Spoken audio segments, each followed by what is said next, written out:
Hey folks, have you ever wondered whether inception is scientifically possible or whether a pandemic outbreak could actually resemble a zombie apocalypse? Subscribe to the Cracked podcast to find out. They've partnered with GE to create a 4-part miniseries about the world's most important scientific breakthroughs. With help from world-renowned experts in brain research, robotics, infectious disease, and aging, the guys from Cracked will figure out whether science fiction has become science fact. Subscribe to Cracked in iTunes or your favorite podcast app. We're also sponsored today by Simply Safe. Keep your home safe without dealing with the hassles of aggressive sales guys, steep monthly fees, or the long-term contracts of other home security systems. Simply Safe is different. It's easy, affordable, and hassle-free. Just go to simplysafewtf.com, pick out the right system for your home, and you'll have it up and running 30 minutes after it arrives at your doorstep. Get award-winning professional monitoring at only $15 a month with no contract or commitments. For home security without all the headaches, go to simplysafewtf.com, and WTF listeners get an exclusive 10% off. All right, that sounds good. Let's do the show. Lock the gate!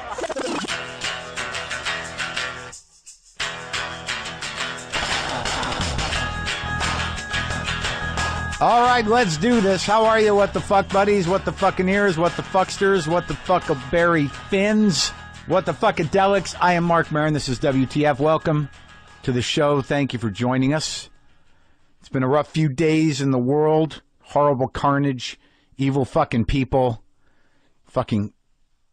just fucking horrible. And I just want to say up front here that my heart goes out to all the people all over the world and in Paris and anybody who lost anybody in that horrible fucking monsters. It's just terrifying. Sometimes it's just terrifying. And I know we get a little insulated over here in the States, and we may not have our heads in the game in terms of what's going on in the world, and we live our little lives, and I imagine, most people are just doing what they want to do to get by and have fun, and then just horrible, evil carnage, and it's just devastating and fucking sad, and sometimes it seems so unresolvable. But again, I'm sorry for anybody who lost people, and I'm sorry for all of us in a way. Sometimes living at this time in history, I imagine not unlike any time, is just fucking overwhelming. So what I did, aside from process it and feel horrible, is I played some pretty angry guitar, try to send something out into the world. But yeah, it's just been a pretty horrible few days. I do sometimes think about that. Initially I feel angry, and then I feel just sort of despair, and then I feel a certain amount of pointlessness, and then, there's part of me just wants to run away. But where? We got to move on. We got to remain fearless and not be, just fucking psychically pummeled to a point where, we can't function. That being said, there is part of me that's ready to start the band. I know that it seems like a crazy dream, seems like a ridiculous idea, but to be honest with you, I went out and, Brendan Small and Pete and Joe and Walter and the fellas, Brendan does, you might know him from this show or Metalocalypse, and great guitar player. They do these shows, these baked shows, where you tell a story, and then, you can play some music. And I just jump at the opportunity to play music with other people whenever I can. And every time I do it, I think, well, why don't I do this? This was really the dream. This was really the dream, to be in a band. Did I mention I have Daniel Radcliffe on the show today? The actor who portrayed a character that maybe some of you are familiar with, Harry Potter. I don't want to pigeonhole him, but what a great kid this kid is. This kid's a good kid. You look forward to that conversation. This Radcliffe kid, he's all right. Do you remember when I had John Mulaney on the show last year? It was almost about a year ago to the day on episode 551, and we had a good talk about how he was fully diving back into stand-up. I'm on tour right now. And how's your crowds? You pulling people? It's been really fun, yeah. You getting people? People are like, we want to see John Mulaney. It's been good, yeah. There's now that thing of like, oh, they came to see me. Yeah, it's great. Yeah, it's a good feeling. That's a really good feeling. I'm really actually, I love making the show. I'm really excited after a couple years of like working in a studio and an office to be back on the road. So it's fun to do stand-up. Yeah. And now you can see the results of John's commitment to his stand-up in his new original comedy special for Netflix, John Mulaney, The Comeback Kid. John taped it in front of a sold-out audience at the Chicago Theater right in his hometown with stories about being a newlywed, working as a temp, house shopping with realtors, being an altar boy, and, of course, the night he met Bill Clinton. John Mulaney, The Comeback Kid, a Netflix comedy special, now streaming on Netflix. The Mulaney Kid. These kids. I'm old. I'm getting old. The fear's in me. I can see it. I can see the darkness. That's why I want to play guitar. I just want to play guitar through the darkness. Find it. Find that life source. Tap into that well of existential poetry. Just make a couple of, maybe one record. That's my dream. I want to make I disappear for like 2 or 3 years, and then I get a small label to record this weird record I did with only one take, maybe 9 songs, one take, me and a guitar, and maybe a guy on drums. We'll throw a bass player in too. Might as well have a keyboard player, but it has to be one take, and I have to has to be impulsive, no planning. Like I'd like the story to go something like this. Yeah, I was a fan of Maron. I'm doing a character now. This is a character of a guy who runs a recording studio outside of Portland, Oregon. Yeah, man, I was sort of a fan of Maron. I liked his TV show, all right? The podcasts were pretty good. I liked to listen to the podcast. I used to fast forward through the beginning, but I enjoyed the podcast for the most part. I knew he played a little guitar, but I didn't know much about him. And then one night, he showed up. He just showed up with a guitar, no amp. It was missing a string, and he didn't look good. He didn't look strung out, but he didn't look good. It wasn't like he was on drugs or nothing, but it looked like he wasn't eating well. He looked kind of gaunt and tired, and it looked like he'd been wearing the same pants for a while. And he didn't smell great. And he just said, "Look, I want to cut a record. I got the songs right here." And he pulled out all these weird scribbled Post-its and pieces of paper and napkins. He'd written some stuff on his arm. And I said, it's late. I know, but I just gotta. He said, I just gotta get these out. And I go, all right, well, it's good to see. I was a fan of your stuff, and I guess you're not doing that anymore. But yeah, we can lay some tracks down. And then he said, well, do you know a drummer and a bass player and a piano player? And I said, look, dude, it's like 5 p.m. It's Tuesday. I don't know where I'm going to find those people. I know people, but we got to do this now. And he said, yeah, we got to do it right fucking now. And I don't know why, but he was convincing. It seemed urgent. And I made some calls. I got some guys here, and they did. He'd rehearse it, barely rehearse it. Just tell people the groove. They're not complicated songs, and and they just laid these tracks down, one take, all 9 tracks, and that's the story behind it. I had no idea that it would pick up as much traction as it did, and I guess it was a pretty important record for a lot of people. And I've never seen Maron again, and I guess most people haven't, but I'm sure glad we have this record and that I was part of it. And scene. That's how I picture it. That's how I picture it. That's how it's going to go. Look, I want to help out my buddy. I got my buddy Chris Garcia on the phone. He's recording his first comedy album tomorrow. That's Tuesday and Wednesday, November 17th and 18th at the Punchline in San Francisco. This guy's really one of the funniest guys I've worked with. I love him as a comic. He's a great guy. He featured for me before my upcoming special that's going to be on Epix December 4th. And, yeah, I got him on the phone for a second.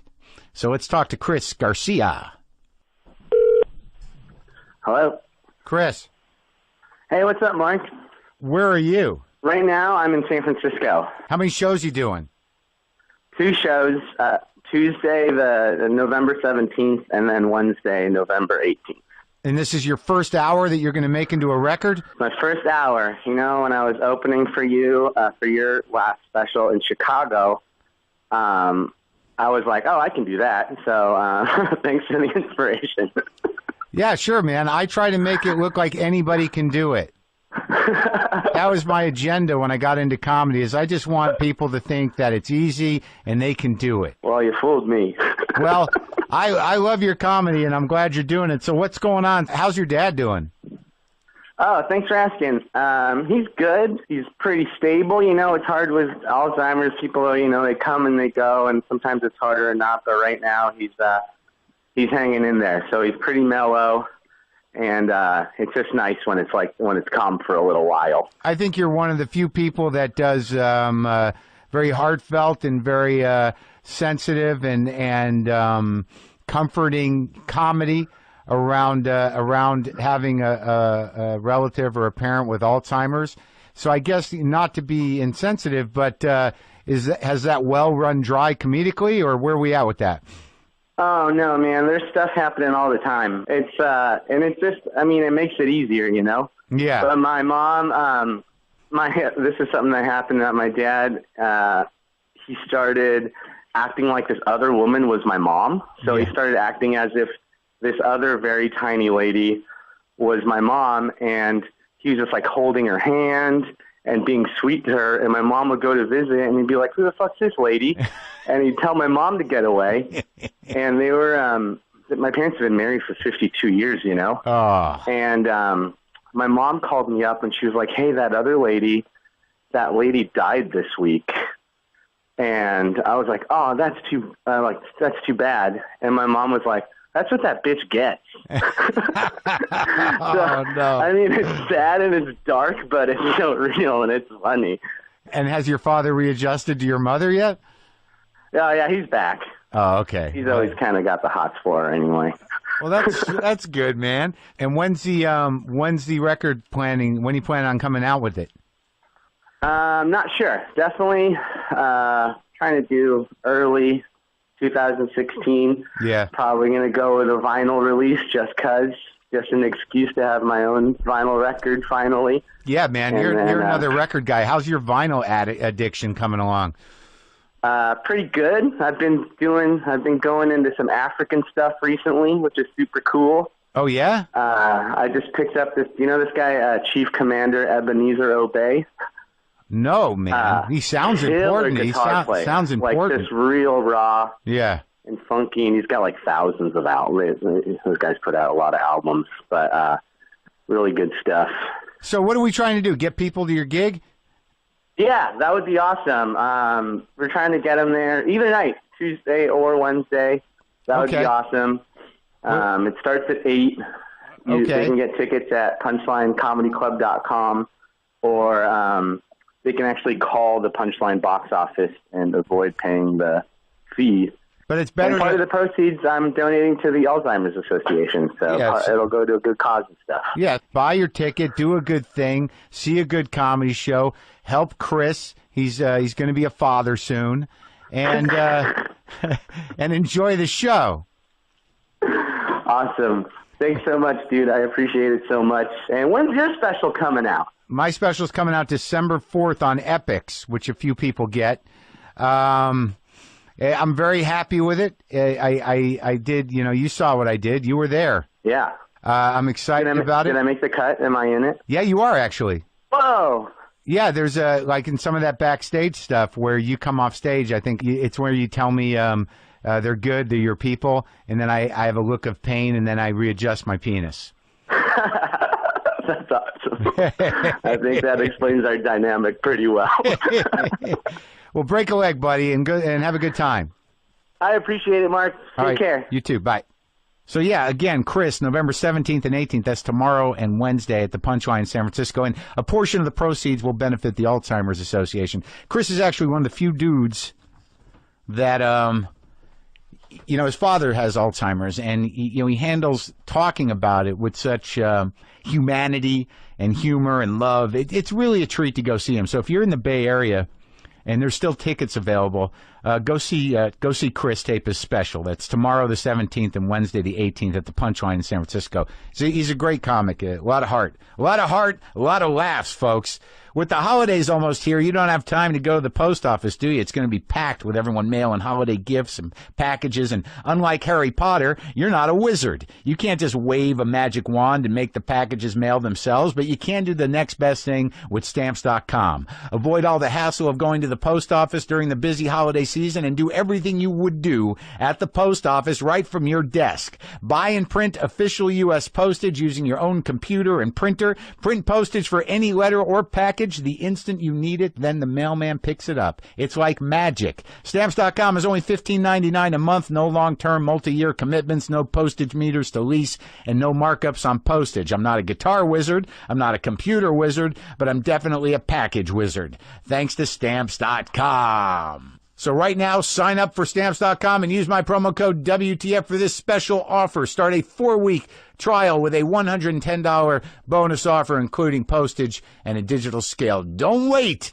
wizards. Go to Stamps.com before you do anything else. Click on the microphone at the top of the homepage and type in WTF. That's Stamps.com. Enter WTF. So this is me and Daniel Radcliffe. His new movie is Victor Frankenstein. That opens November 25th. He plays Igor, but the twist is that Igor's a genius. Yeah, that's the twist. All right, this is me and Daniel Radcliffe.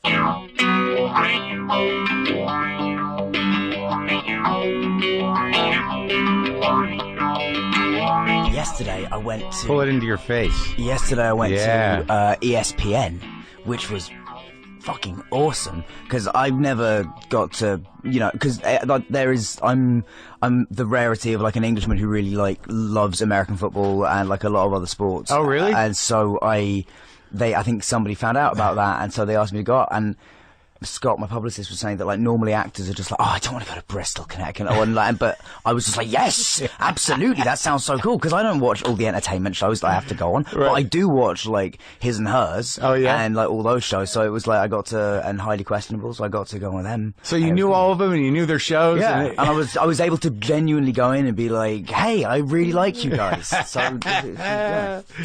That is a rare thing where there is so many shows that.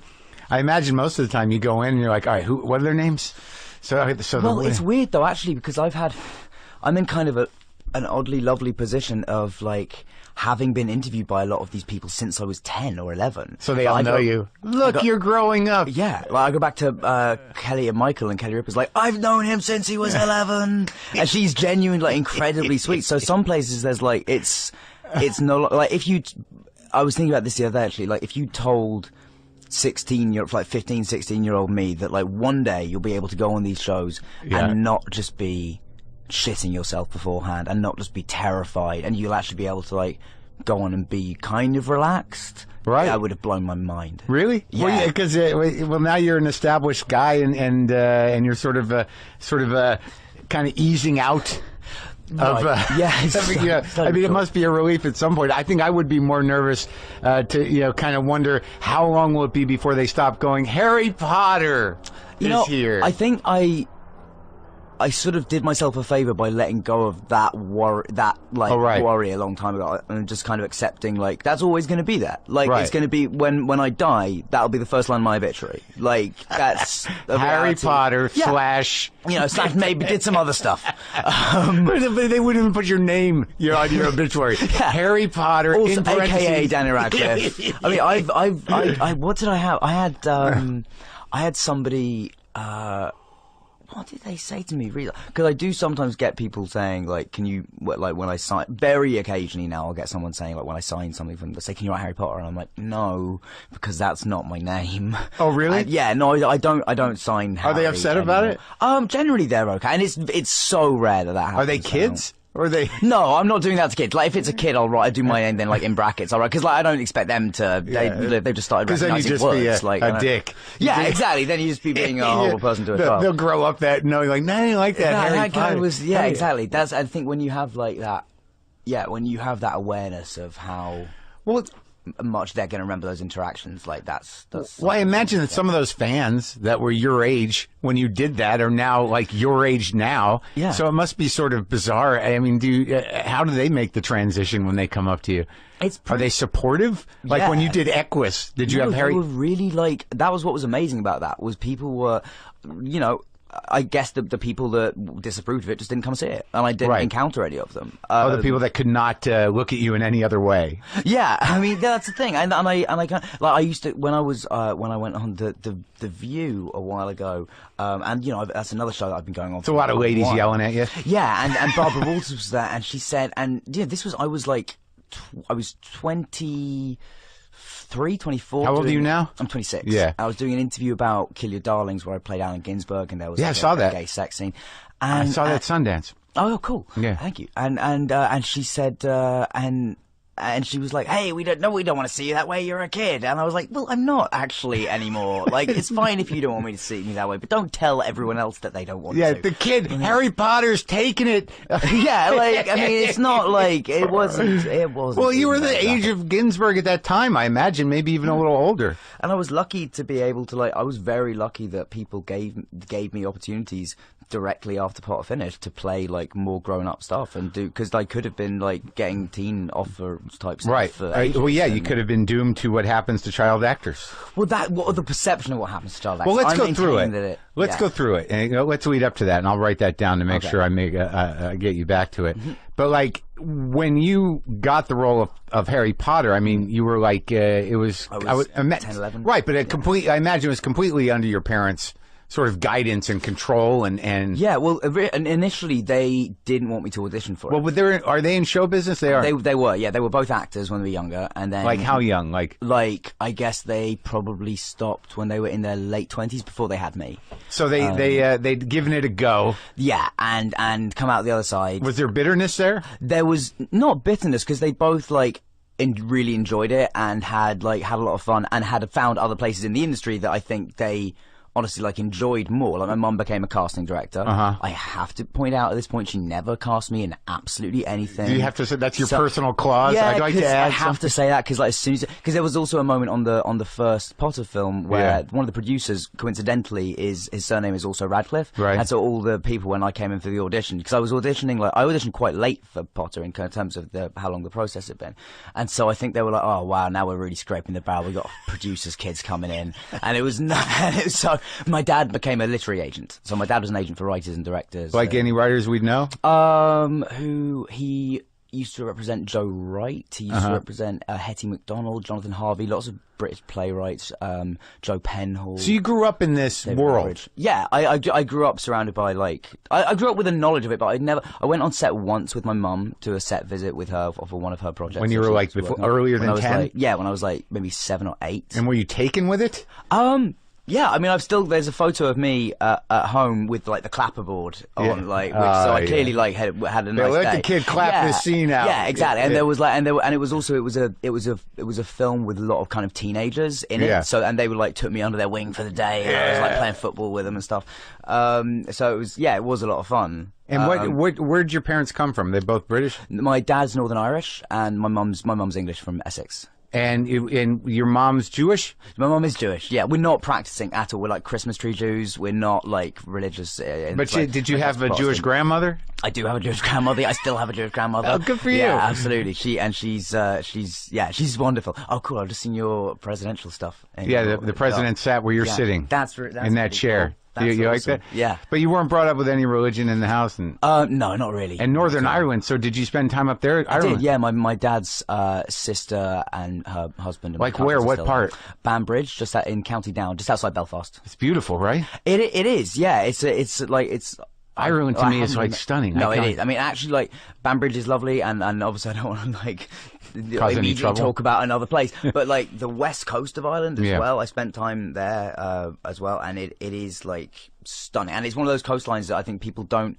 because you know, you think of Ireland, you think rain, and there is a lot of rain, but there's also like it's kind of just epic and it's really it's like green and beautiful. Like I didn't I have nothing invested genetically in Ireland, but I went there and I'm like, I think I'm home. I don't know what the fuck it was. No, I have to say there is something incredibly like just like comforting, peaceful and meditative, and like it feels like life just sort of takes over there in a rather lovely and calm way. Yeah, and the people are great. But then I think having grown up in city, I don't know, did you grow up in a city or were you? Like... Not really. I grew up in Albuquerque, New Mexico. You grew up in London? Yeah. So I think I'd find it hard to be totally divorced. Well, wait till you're on the other side of it. I'm starting to lean more towards the idea that maybe I could be comfortable isolated somewhere in a pretty place.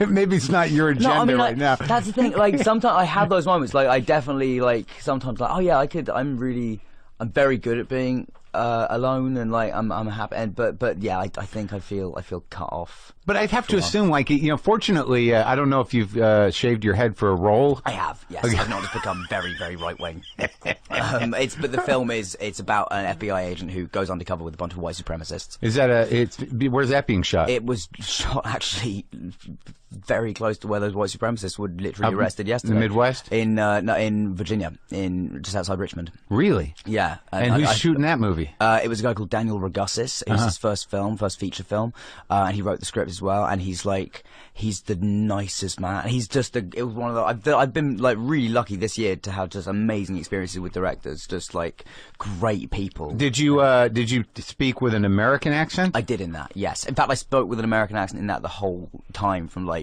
morning till night. Like nobody working on that film heard me in an English accent. And it was a Southern. No, it wasn't. I actually was learning a Southern American accent for something else, and I really enjoy it, man. It's weirdly, it's closer to an English accent than a lot of other American accents are, because the R's are less pronounced. But what'd you do? Have to get tapes of people going, "How are you?" Yeah, I mean, what do? I listened to the guy. In theory, I was going to be for somebody I would be playing, so I listened to a lot of the guy himself, and then I listened to. And then I got like a coach, and then you just go through the script, and then they go through it with. There's various ways of doing it. I've got some friends who literally go through it with the International Phonetic Alphabet, and how they've learned that, and then they get that written out for them. That's how they learn it. That I just have to listen. It's like math. Yeah, that's why I can't do that. So I just have to listen. But that's interesting, because as an American, you'd think like if I had to speak with a Russian accent in a film, you'd have tapes for that. But I didn't really think that there would be coaches and tapes for speaking Southern dialect. Yeah, absolutely, of course there are. I mean, that's the thing. That's the thing that I find hilarious about America, is that America and Americans have a thing about the Southern accent as sounding sort of dumb and like silly, whereas like the rest of the world, as you know, thinks they sound fucking cool. Yeah, right. Like we're all just like, they sound like cowboys, they sound tough, they sound awesome. Like that is a great accent. I don't know what the comparison would be. I think that like I think they do get stereotyped, but I stopped doing that. Yeah, I mean, because you can't like. You spend time down there and you're like, holy like shit, it's beautiful. There's so many like awesome people. Exactly. And I went. Like, everyone I tell I filmed this movie in Virginia, everyone's like, oh, Virginia, and I'm like, no, guys, like it's lovely. The people are great. They are. Richmond's super. Like, it's not like. But speaking about like reprieve or the idea of being somewhere calm and peaceful, I mean, I can't imagine that your life is easy. You know, that everyone sort of has that impression, but like I think I've managed to like simplify my life a lot. Like I know what I like doing. I like hanging out with my friends. And also you're fortunate that you're growing up. Yeah. And that like you do look a little different, and you can probably get by. Have you ever said this when someone goes like, "Are you Harry Potter?" and go, "No, I'm not." I don't do that, but I do. But I will. But if you just come up and say, "Are you Elijah Wood?" I will say no, and I won't tell you who I am. My girlfriend confused you too. Really? It's happening so, and it's happening even more with a shaved head. I don't know why. She said, "Does he DJ?" I'm like, "I don't think he does," because Elijah's really into records. Yeah. Are you guys friends? No, we've met once, and we've communicated through other people a couple of times. It's because of The Hobbit, though. It's not because you look alike. It's because we look alike. It's because the idea of us is the same. Like we're both kind of short guys with big blue eyes and brown hair. And you did fantasy movies of a specific type. That came out almost the same time. Like originally, when Harry Potter was first coming out, like the first, you sort of forget now that originally those first movies were coming out kind of alongside each other, and they were like billed as like the fantasy movies, like versus Lord of the Rings. Harry Potter, like that. You guys have to do something together, like a road movie. I would love to do like, I'm thinking of trying to like write something where like with some sort of mistaken identity thing, or where one of us kills the other one, and takes over their life or something. There's got to be some. You could do a short one for like Funny or Die or something. Like even somebody who was producing a film that he was working on came up to me and was like, "Hey, Elijah," and I'm like, "No, I'm not." And he was like, "We're working on this movie," and I'm like, "No, you should. If you're working with Elijah Wood, you should know I'm not him. Know what he looks like." This is, yeah.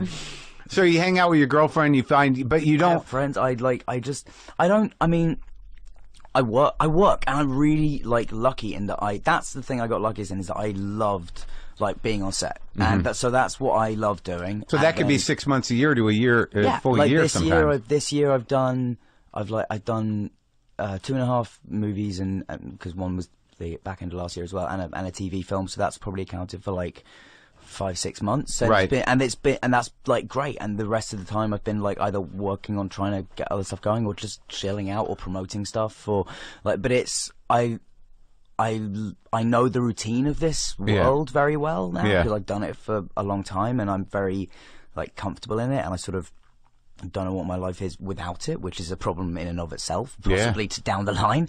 But like I'm lucky that I took to it like I did, not in terms of like being a great actor necessarily straight away, because I definitely don't think I was that, but just in terms of loving it straight away. Well, so you get the role now. At the beginning, you'd done what, 2 other roles before you took Potter? Basically, just little ones. A TV movie for the BBC and a small part in a film.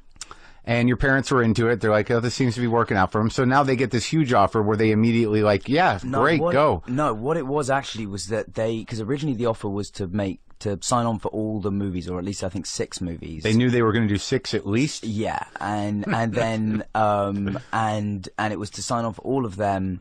Or maybe they didn't know they were going to do them, but they certainly wanted to make sure they had me if they needed me. You needed some consistency with the main character. Right. So they wanted to sign on for 6 films, and they were all going to be done over here in LA. And my mum and dad, I didn't even hear about it at this stage. I never heard that this was a And you didn't even hear it was offered to you? No. My mum and dad were just like, "No, that's a crazy disruption to his life. We don't want that for him, or want him to," and frankly, like, want me to know that was a thing that was going on. Like, right. And I think that was definitely right. And anyway, then time passed, and the offer then changed to signing on for 2 films, and they were both going to be done in London. Right. At which point my mum and dad were like, and then we had this sort of moment, like, I don't believe in fate, but my mum and dad do. And no religion, but fate. Yeah. I mean, I think my mum and dad believe in God. Yeah. And definitely fate, because then they started, like, we went to the theatre one night, and the producer of Potter happened to be there in the row in front, and I was just having this really weird moment of being like, why isn't he watching the play? Why is this dude in the row in front keep turning around and looking at me? Because I still had no knowledge that an offer had been made or anything like that. Or an offer to audition, sorry, it wasn't an offer. And then I remember my mum and dad like rushed me upstairs at the interval, and I was sort of standing there looking like, what's going on? And my mum and dad being like, do we leave? Do we go back down? Like, he's going to want to come over and talk? Like, what? And they were negotiating still, so that you couldn't talk to him. No, they weren't. My mum and dad were just thinking, like, if he talks to him, then it's going to be about Potter, and then, and we don't know what the situation is. And so then we went back, and they didn't, I guess, still know how they felt about it. And then, so their concern was he would come up to you and go like, "Are you going to do it?" Yeah, I don't know, or maybe that he would talk about it, and then I would feel that they've been keeping it from me, or something. I don't honestly know, but they, but I do think like they were aware of what a potentially big deal this was, and they were kind of freaking out about, like, is this the right thing to do? Right. Because I remember I turned around to my mum when I was like 6 years old after seeing like a pantomime production of Aladdin, and gone like, I think I want to be an actor. And my mum was like, no, you don't, trust me. It's like, it's not all fun and games like that. Your father and I kind of that kind of thing. Yeah. And heartbreaking business. Yeah. And so but then after we went back in and saw the rest of the play, and we did indeed speak to David, and it was absolutely fine. There was nothing mentioned about it. And then when we went home, my mum and dad, I think they were like, maybe this is the universe. It was supposed to be. It was supposed to be. So they let me audition, and then I think I only had like 4 or 5 auditions compared to Rupert and Emma, who had like 10 or 11 each. Really? Yeah. So they were pretty sure that this was going to be a monster. Like on some level. Had you read the books? I'd read the first 2. But Did you like them? Yeah, but I was also not a reader. Right. Like, I found reading really like a trial at that point in my life. I love it now, but like at that point, it hadn't clicked yet at all. It just felt like a chore. And also I was always, I suppose, slightly like contrary in the way that like if everyone's really into something, why would I have to be like, okay, well I'll wait and see if I like it later. You still like after that? You guys are unfashionable. No, I'm much better about that now. Like I'm not like I used to be. I remember like I was thinking about this the other day. Like what a dick I was to some like ex-girlfriends about their taste in music. Like what a pretentious arsehole I was about. So it's just it's a deal breaker sometimes. God, yeah. When you're a teenager, you're like, it's so important. Like, oh my God, how painful. Or sometimes I'll just be like, no, I don't like it because everyone else likes it, and then like 10 years later, I'm like, well, that's pretty good. That's a pretty good song. Yeah, exactly. I remember I was doing an interview recently with NME in England, and so I went back and read an interview I'd done with them when I was 14.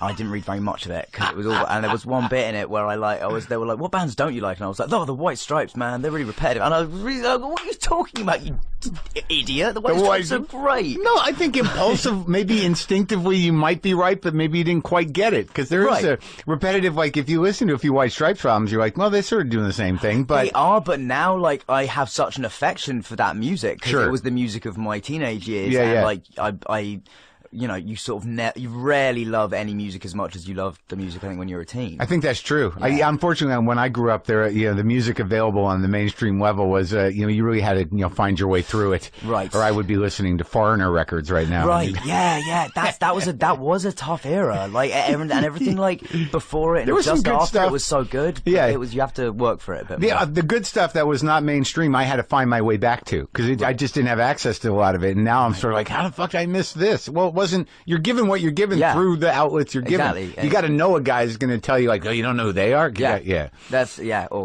So what was your relationship or is relationship with J.K. Rowling? I mean, are you guys... We're not like tight. We don't like talk. But I just like we always got on really, really well, and she was obviously incredibly kind to me and really supportive of the films. And she came and saw Equus and was really supportive of that. And yeah, she's been great. She's been great with all of us, I think, to be honest. Like, she's, she really seems to care about what happened to us, as everyone did. Like, that was what was remarkable about those films looking back. Yeah. Chris Columbus, all the producers, Warner's, and more than that, actually, way more than that, like, the makeup and hair people who were there for 10 years, my dresser who was the same guy for 10 years, all those people, like, it was an incredibly caring atmosphere. It's a family. It was. I mean, it was really... Like, you're doing this every year for a decade. Mm-hmm. Some people passed away. Some people passed away, some people got married, some people had babies. Like, there was a girl, in fact, there was a girl called Bonnie, Amanda Knight's daughter. Amanda Knight was the head of hair and makeup, head of makeup on the films, and she did all 8 films for all 10 years. And Bonnie was born 2 weeks before I got the part. Yeah. And so then, like, we get to the end of the movies and she is a 10-year-old girl, and like now I'm meeting her and she's like 16. And it's nuts. Feeling old, are you? It is crazy when you've got like so many physical yardsticks. But then I realize that that's what I am for a lot of other people. Like, the fact that I am 26 now really makes some people feel old when they hear that. Sure. Because the people that loved Harry Potter are now starting families. Well, that's what's amazing about Potter as well, is that if you were 14 when the first one came out, when the first film came out, and you've been like probably like 10 when the first book came out and got into it, and then you're probably maybe starting a family of your own right now and maybe introducing those kids to it already. The videos. And this is what we watch over and over again. Yeah. And I'm thankfully still at an age where, like, I can just about be recognised as the same person. Like, there is going to come a point where, their parents are going to be saying to their kids like, "This is Harry Potter," and I'm like, and they're like, "No, it's not." Yeah, exactly. And that's probably the point when they'll remake them. Well, what a new kid. Yeah. Or a TV show, or it seems like it's just an evergreen property. At the moment. But it was weird because when we were talking about things not getting things, like when I saw grown people reading Harry Potter on the subway in New York, grown-ups. I used to do a bit about it. I was like, it's for children. Like I was livid about how many grown adults I saw reading Harry Potter. I was mad about it. It had nothing to do with you. No. But I was like, what is happening to this you ever culture? Read them? Never. They're really good. All right. That's the thing. They're really. You've read all of them? Yeah, I have. Obviously. Like, can you imagine if I hadn't? No, I'd love it. Like I didn't read the last one. Or I got the script. I get it. I have in my heart of hearts, I think maybe that's true of Rupert. I think he maybe just read the last script. Like, he says he read it. No, I'm sure he did. That's a joke. But it's no, I know people say that, but I'm so deliberate about what I read. I don't read for entertainment. If I'm going to read something, it's got to be fucking great. And people recommended it to me, but I was not going to be one of those guys on the subway. It's going to have to be some guilty pleasure that I do indoors, alone. Yeah. Well, they make adult edition covers now, so you can buy one on Kindle too. That's what I always like. That's what I always found that funny, that there was clearly some acknowledgement that from the publishing company who made grown-up covers for them as well, that it was like, we have to make this more palatable for people reading this on the subway. People are starting to get they're starting. Maron's starting to talk about it on stage. Yeah, he's doing a bit. We've got I wish I got that kind of attention. But so at what point did you become sort of aware of what could be sort of not a pigeonhole, but when we started talking about that, the perception of child actors and what happens to child actors. I mean, from the word go, I remember pretty much the day after I was cast, there was an article written by a former child actor in the UK, or by him or about him, basically saying you're all doomed. Yeah. In fact, John Borman, who directed the film, the little part in the film I'd had before Potter, was a film called Taylor Panama, and I think even he came out and said something like, "Well, that's his childhood gone." So from that moment, I was some awareness of, okay, that's what people think happened to child actors. And then also, but were you afraid of it? No, never really, because I was I knew what my life was like. I was on set. I was, I think, as I got older, and I know why that stuff happens. Yeah. But I do get it, and I get why it hasn't happened to me. Because okay, explain. I think anyway. There's no definite answers, obviously, but I think one of the reasons it didn't happen to me, because most actors, acting's a weird life. You go from job to job, and there's very little consistency with who you see, particularly if you're in America. Mm-hmm. British film industry is small. If you've done one job in Britain, you'll probably know someone on your next job. Sure. Over here, I've yet to work with the same crew member twice. Right. So it's if you're doing that in this country, it's a lot harder. You know a lot fewer people. If your parents aren't right, then that's gonna screw you up. Isn't there some protections now about that? Because I know there's stories about some other child actors whose parents sort of pimped them out and took all the money, and Yeah, I mean, I'm not talking about even financially, being ripping off the kid. I'm talking about just having parents who are either really pushy or crazy, or trying to live out their life through you, or you didn't have any of that? No. I'm incredibly lucky with my parents. They were always amazingly supportive, but they said to me between every film, if you're not happy, we don't have to do the next one. Right. It was, they approached it with caution, I think, the whole way through. How did they respond when you started going outside and you were swarmed by 10-year-old girls? Well, it was weird for them, I imagine. But they also, that's the thing. I remember I went to Japan when I was 12. Yeah. I thought 13. For a promotional tour, yeah. And I arrived and there were 5,000 people waiting in the arrivals lounge. Yeah. How many? 5,000. Japanese kids. Yeah, it's of all ages, 8 to 80. Just That's crazy. Screaming, and there was 100 security there, and they were struggling to hold them back. Me and my mum and dad were pushing through this crowd, and it was nuts. And my mum's toggle of a duffel coat got caught on a Japanese lady's duffel coat, and they were trying to separate themselves, and we ended up getting into the car.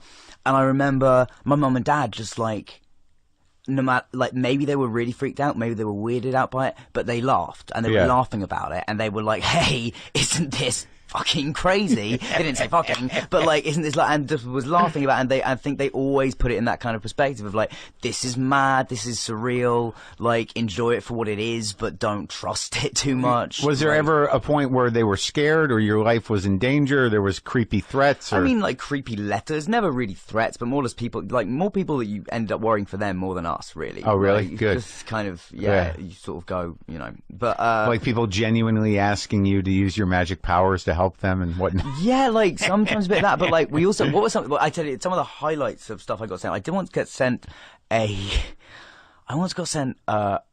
like a rock by a super religious family in America. Oh, really? And they said that I was to like hit myself with it when I had like dirty thoughts. And I was like, that's very kind. Thanks for thinking of me and my moral side, you guys, but I think I'm all right. Send a picture to them of you hitting yourself with the rock. I think me and my friend just threw the rock away. That's bizarre. Yeah, so I got, but like, do you think that they would have criticized you for your my role in Equus? I'm sure that like your allegiance to witchcraft. Maybe. I always felt we even at like 11 we were all very like, as kids we were like amused by the fact that like people burned calendars of us and stuff, because we saw some of that around the time the first film was coming out, and like everything, like it goes away, like I feel like there was a moment of controversy with it, and then it's sort of, you know, even loads of religious people like Harry Potter, like it's not it's only very, very certain type, I think. Yeah. And I also think, like, even when I was thinking about other child actors that you know that in this country anyways, like people like Macaulay Culkin and stuff like that, is that was a different time, and I don't think that you know any child actor ever has been involved in a franchise like this, and just the money of it. I mean, you could probably own an island if you'd like. By a small country. Yeah, I don't know. I mean, there's no part of you that's sitting there going like, I hope I don't waste all that money on what? Right. Yeah, like I'd have to really fuck it. Like, I mean, it would just have to be like it would be the most epic downfall. Yeah. But yeah, like I'm very lucky in that sense, and the great thing about, for the most part, that is that it sort of frees you up to not worry about it, which is obviously like a luxury that most people don't have, and particularly like to have that young and in this job, like to be able to say no, I don't want to do that because I think it's crappy, and I just want to do the films I want to do because I think they're good. But did you have some trouble handling the success? Did you get fucked up? I mean, I think there was definitely a time when I was coming out of Potter into the real world. Yeah. And suddenly I was in a world where I was like, oh, I'm not going to have that consistency anymore. I'm not going to see all these people every year. Yeah. I'm not going to just like have my friends around me all the time. I'm going to have to like, and also like, who knows? Figure out how to live a life. Yeah, I'd had you know, months of journalists saying to me like, so how's it going to be now that you kind of peaked at 21? Yeah, like, it's what's over. Your life going to be like now? Going to be okay? And you know, I'd never felt worried about it. But then you can't help but like infer something when you get asked that question all the time and start going like, holy shit, like, am I going to be okay?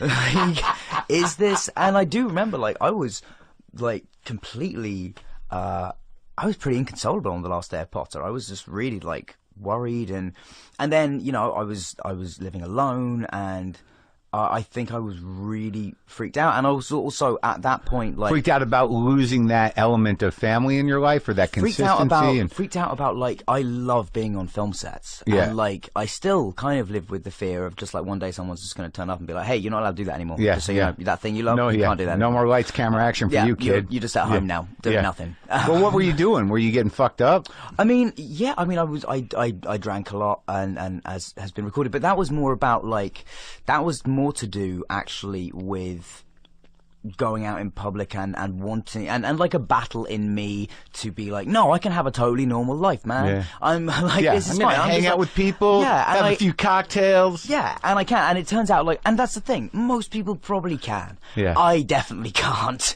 And you know, I haven't had a drink now for over 2 years, well over 2 years this time around. And you don't have a tolerance for it. You get too fucked up. Yeah, I've been sober for 16 years. I know. Well done. Yeah, well, I know it. I know the feeling. Yeah, and it's just like you get bored of waking up feeling like that. Oh yeah. How bad were you? Like, what'd I do? Yeah, like a lot of that. Did you have a security detail to sort of manage you? But you know, I mean, you're Harry Potter. You can't be out there getting shit-faced in a pub. At first, well, no, but that's like I was. Yeah, you know, that's what I. But there must have been so many people going like buying you drinks. Yeah, exactly. Like I made friends in a pub real fast. Like but then like you got to keep up. I was super fun for like that first hour. Yeah.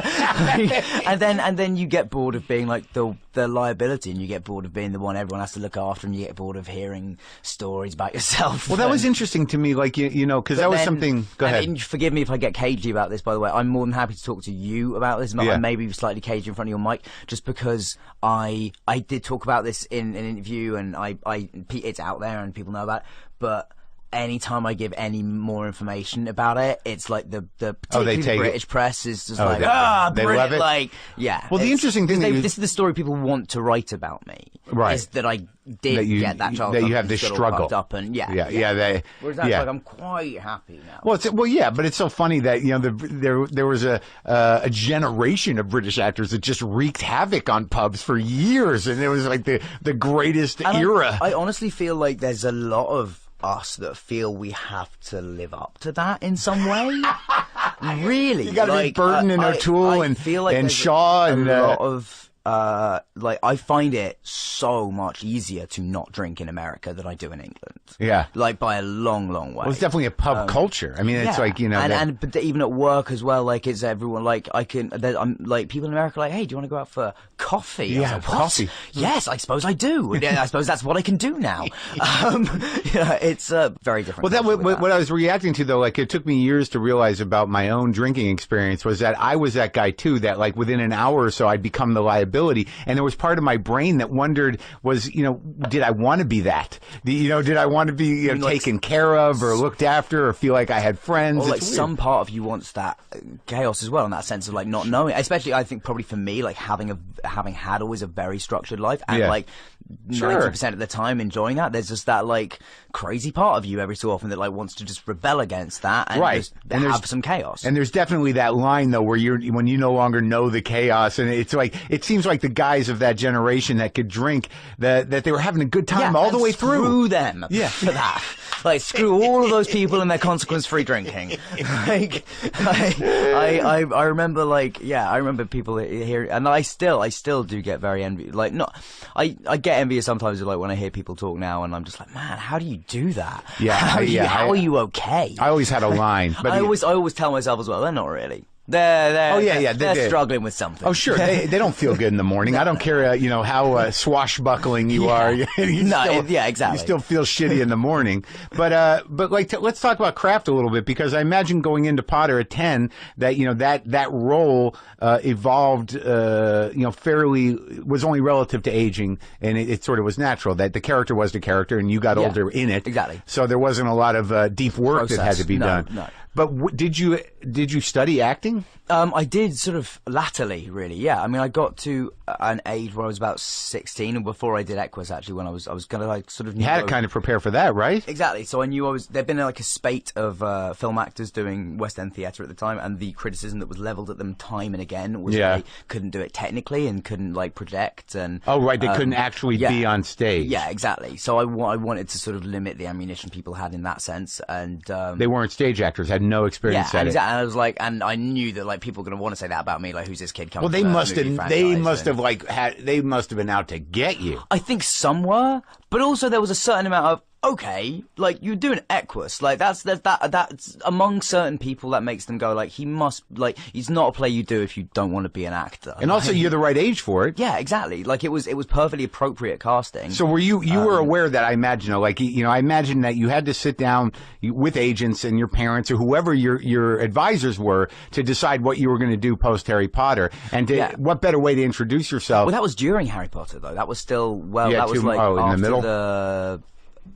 before the 5th film had come out. Well, but there must have been part of you that was looking ahead. Oh God, yeah, absolutely. But I always felt like it would be much easier to start transitioning to stuff by doing it between Potter films and then going back to Potter. So everyone was like, oh, he's doing something different, and now we get to see him in the thing we know him in, and it just transitions everyone easier, I think. And people liked you in Equus. Yeah, and it went down really well, thankfully. So how'd you prepare? I had a amazing coach who I still work with, because at that age I was like, okay, there's the people who go to drama school, what do they learn? Like, I need to learn that stuff.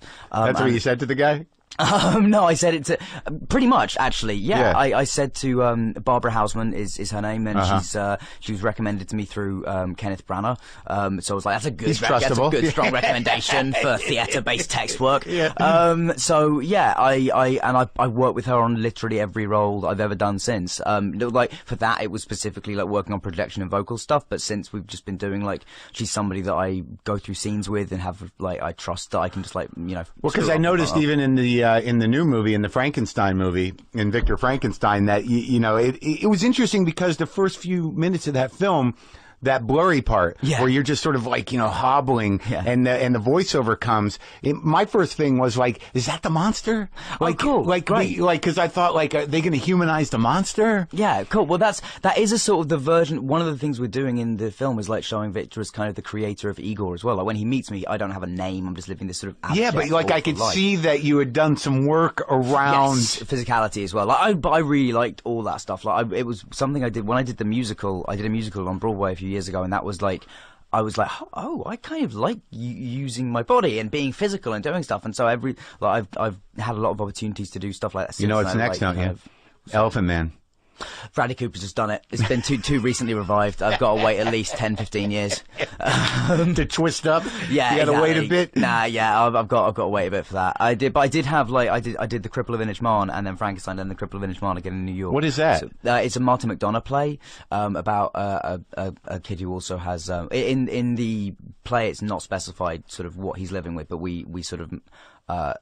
Kind of made the leap that it could be cerebral palsy after the things that I described. So I played a character with cerebral palsy in that, and then Igor's much less specific, kind of made-up condition that I sort of just came up with. Yeah, I like that the evolution of the Frankenstein movie in this particular manifestation is some sort of bizarre buddy film of two very attractive men. That Igor just turns out to, you stand him up straight and you clean his face up, and he's Daniel Radcliffe. Well, yeah, I can't get it, I could, but Igor gets the girl. That's what it should be called. Somebody said that James's alternative title for the film was Frankie Goes to Hollywood, which I quite enjoy. So what were some of the things that she told you? Like, because it sounds to me like you really had to learn how to put a craft in place. Then the other person that was, I have to say, really key in learning, because really I used to refer to myself as like a sort of like a point and shoot actor. Like, you just sort of like show me where my mark is and I'll hit it, and I'll give you whatever my instincts have got. Like, I don't really have any kind of process. And then working with John Krokidas on Kill Your Darlings, who's the director of that and co-writer, he was somebody that like changed how I act. Well, I'll tell you that story, which I knew being a beatnik freak when I was in college, the Lucian Carr story is I'd never seen it executed, and it was even in the literature, in the beat literature, it was fairly cryptic in terms of what really happened. You know, like, you knew that Lucian Carr murdered somebody, but with what's his name, the guy who played Burroughs, who I love. Ben Foster. Ben Foster's a fucking great actor, and I'm a huge beat guy, so it was important to me that it was done right, and I didn't even know what that was about. That it was about that. Cool. I just went because I was in Sundance for another reason. And I got tickets for it, and I'm like, holy shit, it's about Lucian Carr. And what was the kid's name who played Lucian Carr? Dane DeHaan. Holy shit. He's amazing. He's one of my best friends that I've made through acting. Yeah, absolutely. We're in a fantasy league together.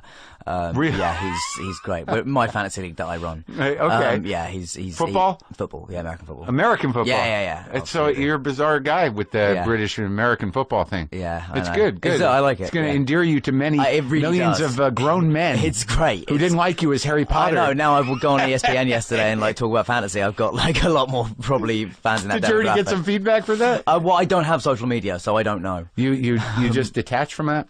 Yeah, I know. I have a Google Plus, but like for me, like, it just, what you can do? Seems like it's just, there's that. Wait, let me understand something. You don't need to self-promote at this point, Big? You know what, mate? I probably do. Like, everyone tells me, like, I'm constantly being told whenever I do a job, Don't do it. everyone's always like, oh, can you get social media for us? And I'm just like, I don't. Don't. You'll get sucked in. I never hear somebody talking about it who's happy about it. I never hear somebody saying, oh, I can't wait to check my Twitter. Like, it's always just it's like man, crack. It's not, yeah. Well, no, but or else they're sort of like, I gotta check it. Yeah, right. Yeah, it's not like this will be fun. Yeah. And somebody said to me the other day, and that's the thing, it's not like an act of social rebellion. Like, I don't give a shit if you have Twitter. I don't have strong feelings about it if you're using it for the right, as long as you're not being a dick, you can do anything you like. But like the other day, somebody said to me, like, what was they were talking about Snapchat, and they were like, how can you not have Snapchat? Right. I was like, I just don't have it. Yeah. I didn't have it yesterday. Yeah, there's no reason. It's really yesterday was fine. Like, and that's the thing. It's the only moments I come to resent that when other people look at you like you're weird for not doing it. It's like I'm not resisting anything. I'm just like, no, dude. I'm just not like into it. Yeah, it save your mind. Keep it to yourself. And like that's the thing. I feel like as well for me. I mean. And like I don't know, there's a great line in the English TV show called The Thick of It, where someone says, "Have you ever Googled yourself as like opening a door into a room full of people telling you how shit you are?" And I was like, like why would you invite that? Well, there's a lot of that. Yeah. I believe me, I'm exhausted by it, and it always makes me feel filthy. You must have to have like a huge do all that. I do. You do, but like you wonder though. Like you see, that's the addictive quality of it. It's like, what if I did pull up? Right. Like, would everything go away? Would I'm sure this podcast would still be here. Yeah, I would think so. I imagine I'd still live. Yeah. But all right, so let's talk about Kill Your Darlings because that was a choice. So you do Equus, and then you're going to play Ginsberg. Yeah. And in it is a very vulnerable and intimate and somewhat brutal homoerotic scene. Yeah. And this is Harry Potter because I saw a couple of the Harry Potter movies because the woman I was seeing was really into them, so I maybe saw 3 of them. Okay. So, but I'd seen enough of them to have the reaction of when you're getting you're having sex with a man. I'm like, what? What's Harry Potter doing? I'm not judging him, but who knew this about Harry Potter? Hey, at least I took the glasses off for it. Yeah. I mean, that's you did it right. Well, that was the weird thing. Made it more separate. Well, it was. I'd never seen gay male sex on a screen, done with that type of vulnerability, or much at all, really. Yeah, I mean, it was Brokeback Mountain was not so much of a vulnerable scene, was I guess. Well, it wasn't. It was sort of more suggested than it was. Right. It was more about the romance of it. But this, the director, how you say his name? Krokidas. Krokidas, wanted it to have the sort of intensity and the rawness of something really happening. Yeah, because it was graphic. It wasn't full frontal, but I guess it was graphic. No, but it was graphic because you were registering it happening. But you gotta remember, to me, what ended up on screen was after a whole less day's work. intimate than what we were doing. I guess it's why it doesn't seem. But it was the first time. It was Allen Ginsberg's first time doing that. So it needed to be a good scene. A good scene and sort of that would be a super vulnerable moment. So what did you learn from him? You were about to say that working with John. He really just sat me down and was like, "So how do you work?" And I was like, "I don't know really." Yeah. And he talked to me about this. He got me this book called Directing Actors, and he talked to me about. Just ask me questions that it seems silly that I was never, asking myself, I guess, or no one ever put to me. But this thing what does your character want out of this scene? What with this line, what are you trying to do to the other person? So rather than thinking what this should all be like in general terms, human beings work in that way, that when you say something you're trying to affect someone in some way, and if you narrow down what that is. And play that, it kind of removes self-consciousness, so you're not worrying about what your face is doing or what you look like or not how self-conscious coming out, because that's what I've learned, and as I go on, the more you play around, the more relaxed you are, the more you trust the people you're with, and you can play around and screw up, the better you'll be, because you'll just try more stuff and you'll be more I don't know, expressive and creative. But you really threw yourself into it with Equus and Kill Your Darlings, sort of if I'm going to do this, let's take the chances. Absolutely. But But that's what I've always been excited by, the chance to like prove myself and the chance to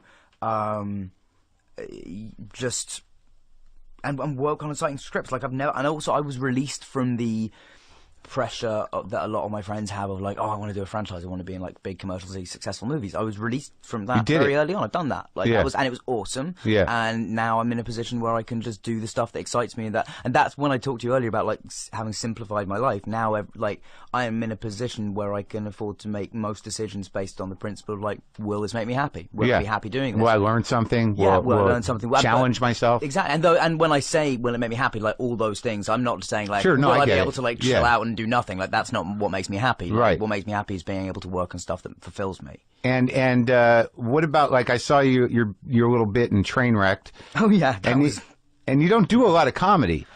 Yeah, I mean, I'd love to. I love doing comedy. It's just what you get cast in. Yeah. But yeah, I mean, that was fun. I was doing it because I was doing the Cripple of Inishmaan, that show in New York, and Judd Apatow came and saw it, and he came backstage and was like, "Hey, we're filming. Do you want to maybe like come by and do a bit on set?" And I was it was so casual. I've never been like offered something in such an informal way before that I was kind of like, "Yeah, you're just bullshitting backstage, being nice, whatever. Yeah. You've seen the show and you're being nice." And then like the next day, we got a call from, I got a call from my agents being like, Judd Apatow's phoned up, he wants to talk to you about like the idea for what you're going to be doing. And I was like, oh, okay, cool. And it was like a bit. It was like you were in a foreign film. It was like an independent artsy movie. Yeah, The Dog Walker. The Dog Walker, where I play. Honestly, I was so nervous that day because I was like going in to do like, there was no script. I was going to do like improvised comedy with Judd Apatow and Amy Schumer watching. I was like, this is terrifying. I don't do this. Is not what I do. Like, so I was really nervous, but they were both really kind and seemed happy with what they were getting. I was convinced it was like the least funny I have been in my entire life, and that's how I left feeling that day. Absolutely. And then everyone's been like saying the amount of like press I seem to get off my 45 seconds in that like I've been answering so many questions about that. I was like, yeah, can I talk to you about the film I'm promoting actually? That that one's come out and done very well. Can I talk to you about my weird indies? But yeah, it's no, that was a lot of fun. And yeah, that's the thing, you get the chance to do mad stuff like that. Like that's what I love about my job, is that occasionally something you get to do. Are you a comedy fan? Yeah, a huge comedy fan. Like that's what I watch most of when I'm. Like, well, who'd you grow up with? Who were your comedy guys? Okay, well, I mean, being English, obviously the original Office. Yeah, I love the American Office too, but like the English Office was a huge deal to me. Also, Steve Coogan and Alan Partridge. Right. The Day to Day. Funny, huh? Yeah. Have you ever watched The Day to Day? No. That's where actually the Alan Partridge character started. He was a sports journalist on this fake news show, hosted by a guy called Chris Morris, who also did Brass Eye, and he's amazing. And so you go see stand-ups? You like stand-ups? Yeah, I watched a lot of Dylan Moran. Oh yeah, up. He's been in here. Has he? Yeah. Oh, cool. He's a funny guy. Yeah, he is very, very funny. A lot of English stand-ups, like who else was it? Oh, English or Irish? Obviously, like there's a lot of Dara O'Brien. I love Doris and stuff. Haven't talked to him. I've met him. He's a very nice guy. I interviewed Stuart Lee. Stuart Lee's awesome. Right? Stuart Lee's like a whole different world, level right?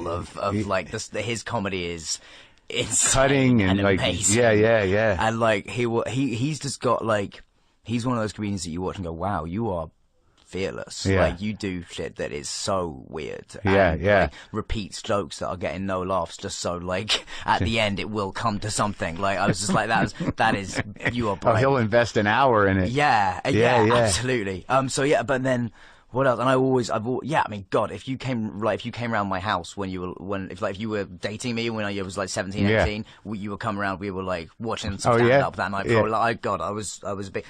Jack D was also somebody that I like. Did you ever want to do it?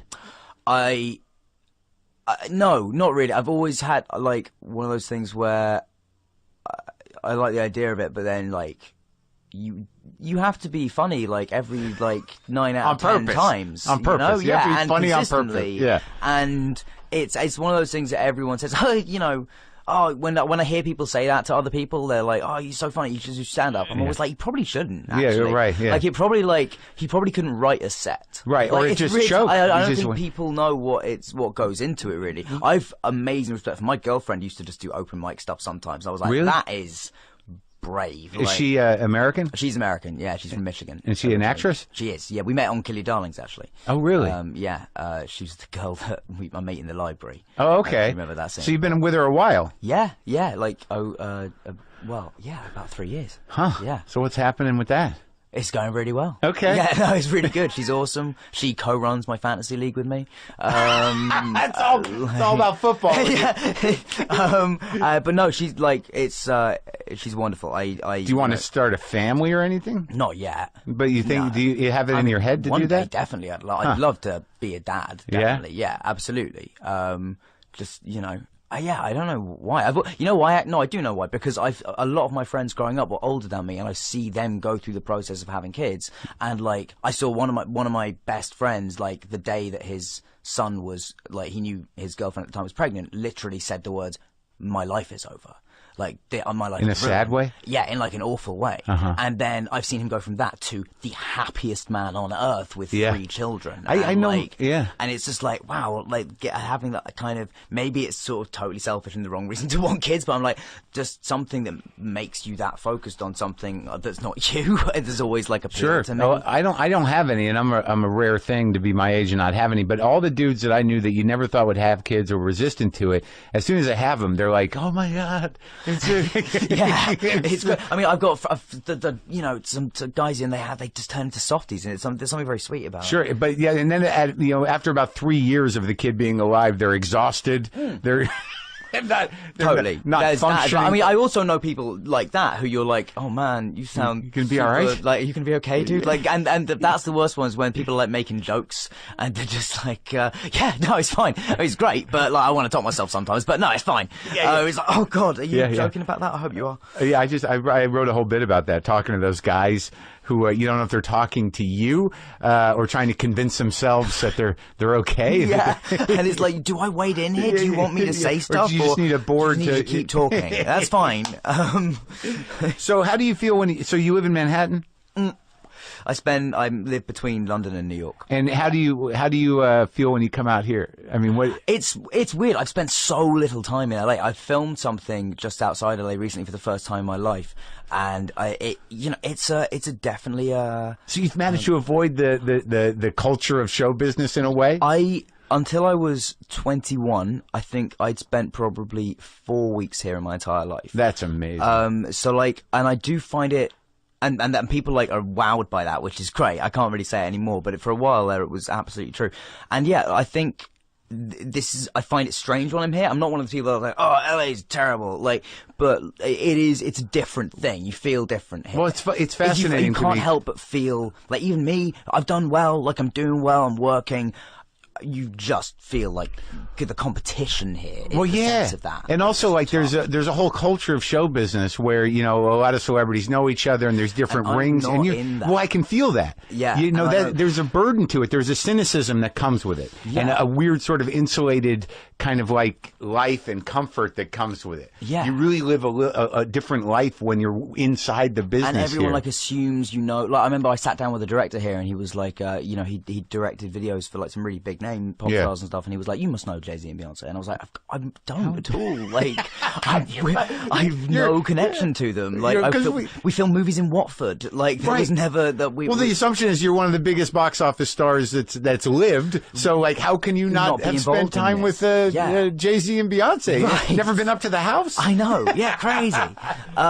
So yeah, it's. But I feel kind of, I guess, lucky to be outside of it. Don't let it creep in. Because I can come, because I sort of have the thing of being able to like drop in and come in and like see friends here and stuff. You seem like you're a real person, and you seem to have personal integrity, and it's a pleasure to talk to you. Thank you. You too. I've really enjoyed this, and also like when do you get to smoke an interview? Exactly. This is the best. I like the secondhand experience. I quit a long time ago. Just stay away from LA as much as you possibly can. Said the man who lives there. So you got to run. Where are you going? I'm going to get a star on the Hollywood Walk. Get out of here! I know. Yeah, it is mad. It's completely like when they said it to me, I was like, "What, really?" And here I was being a dick. You were coming over like, if he's any more later, then I don't know if we're going to be able to have time to do this. They didn't tell me you were going to get a star. Oh yeah, no, don't. But like, I was, it's all cool. I was really excited about this as well, honestly. I was like, well, you're awfully dressed up. Thank you. Because I was thinking like that'll be a crazy thing, and this will just be like an hour of cool normality. Oh my God! Well, have a great time. That's a big day. Much. Congratulations. Yeah, my mom and dad are gonna be there as well. So sweet. It's gonna be cool. Everyone's gonna be in LA, and thousands of fans. Maybe we'll see. Oh, have a good time. Thanks, man.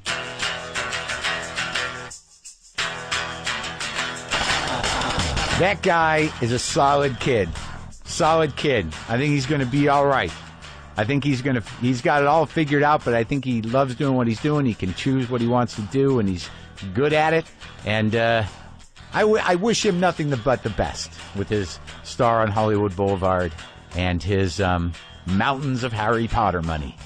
Nah, there's no resentment here. I really enjoyed talking to him, and it's nice to meet somebody in show business that is at once a huge star, but also removed from it enough to have a life. And I was very impressed with that young man. Very impressive young man. And don't forget to check out the Cracked podcast, especially if you've ever wondered whether inception is scientifically possible or whether a pandemic outbreak could actually resemble a zombie apocalypse. Cracked has partnered with GE to create a 4-part miniseries about the world's most important scientific breakthroughs. With help from world-renowned experts in brain research, robotics, infectious disease, and aging, the guys from Cracked will figure out whether science fiction has become science fact. Subscribe to Cracked in iTunes or your favorite podcast app. Also go to WTFpod.com. I'm drinking a little JustCoffee.coop. Hold on. Pow! I just shit my pants. Classic ad copy invented by me. Get on the mailing list, check the merch, look at the guide, get on Howl for all the archives. Whew! Oh, man. I didn't prepare any guitar, but I could probably play some. Hold on.